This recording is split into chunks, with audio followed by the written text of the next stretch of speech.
This is Jakarta, kota yang bentar lagi bukan ibu kota. Eits, walau gitu Jakarta masih bakal terus jadi primadona orang daerah buat nyari nasib loh. Iya deh, iya. Oke, lanjut. Ini kisah tentang bagaimana sebuah kota, dengan segala kontrasnya, mampu mencuri hati.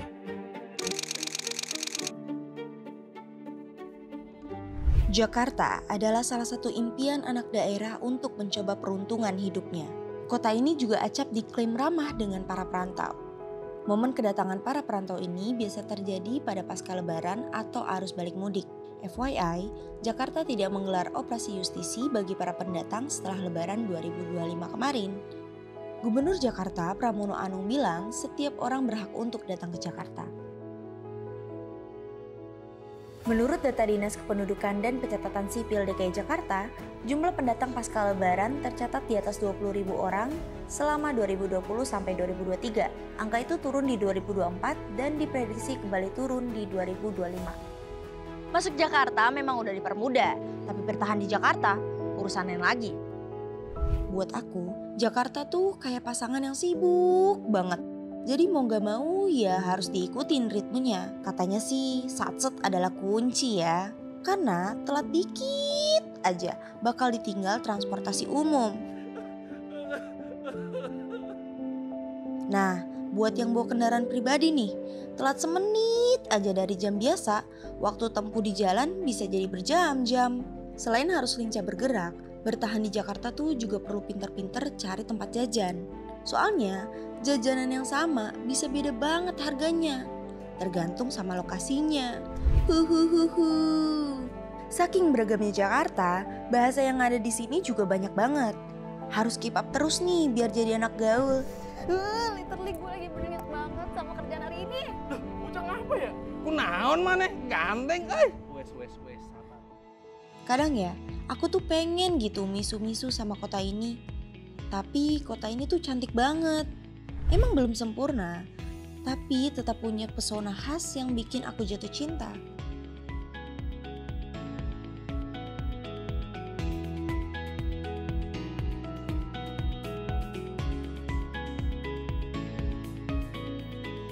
Selain nuntut orang buat fast pace, Jakarta juga punya spot-spot aduhai buat kamu narik napas sejenak.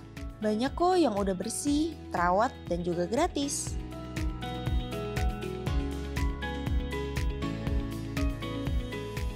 Di mataku, gaya hidup di Jakarta tuh kayak gado-gado.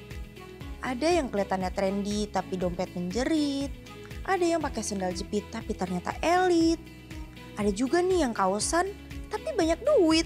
Ini aku bukannya main semuanya ya. Tapi mungkin bisa jadi pengingat nih buat yang relate aja ini mah. Tapi Jakarta emang bukan buat semua orang sih. Ada yang betah, ada juga yang nyerah. Kalau ini sih saya cuman disuruh orang, suruh ikut aja sih.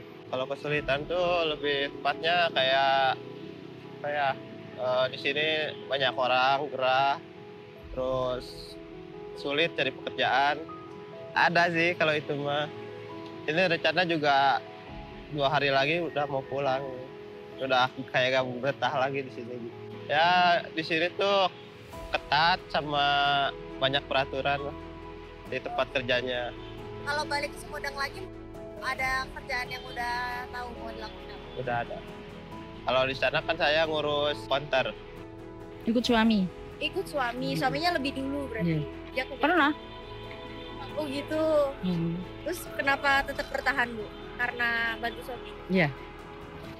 Ya cari modal dulu dari rumah, nanti di sini buat usaha gitu. Kalau nggak punya modal ya sama aja bohong. Cari modal, tapi kalau kerja sama jualan ya nggak tentu langsung laku. Kadang ya sudah tengah jalan ya gulung tikar, cuma mintanya keadilan gitu. Orang kecil ya kalau jualan kayak PKL gini ya Campur. mohon dikasih kesempatan gitu loh, nggak diusir-usir terus.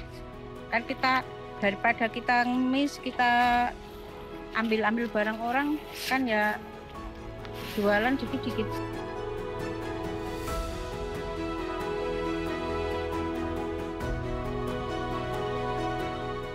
Ya, pertama begini, kalau mau ke Jakarta, jadilah petarung, bukan pecundang. Jangan menjadi beban di kota ini, karena kota ini juga sudah terbebani dengan begitu banyak beban masalah sosial dan ekonomi. Kita juga minta kepada pimpinan daerah yang sudah terpilih melalui proses pilkada yang menjanjikan lapangan kerja di daerahnya, jangan lepaskan penduduk Anda pergi ke Jakarta tanpa bekal, tanpa kemampuan, dan hanya menjadi beban di Jakarta. Di Jakarta mungkin tidak dilakukan operasi justisi lagi, tapi Jakarta saya berharap bisa juga membuat satu kebijakan memperketat pemberian nih, memperketat masalah pemberian bantuan. Nah, yang menjadi tantangan juga adalah Jakarta itu perlunya harusnya membuat satu kriteria tentang pertama satu persyaratan untuk mendapatkan NIK di Jakarta agar yang masuk itu dengan kualitas yang bagus, minimal disyaratkan untuk tinggal dan masuk di Jakarta itu harus punya keterampilan atau memiliki pendidikan serendah-rendahnya adalah SMA. Karena akhirnya kalau tidak ada keterampilan khusus, tidak punya kemampuan skill yang baik, ini otomatis saya yakin mereka tidak akan mendapatkan peluang atau opportunity untuk naik kelas gitu ya. Jakarta memang bukan tempatku lahir, tapi di kota ini aku berjuang jadi seseorang. Kelas, bisa aja lu empok. Itu dia kisahnya Empok Popi. Coba komen kisah kalian sama Jakarta. Oh ya, selamat HUT ke-498 buat Jakarta. Semoga senantiasa jadi kota yang sehat dan berjaya warganya.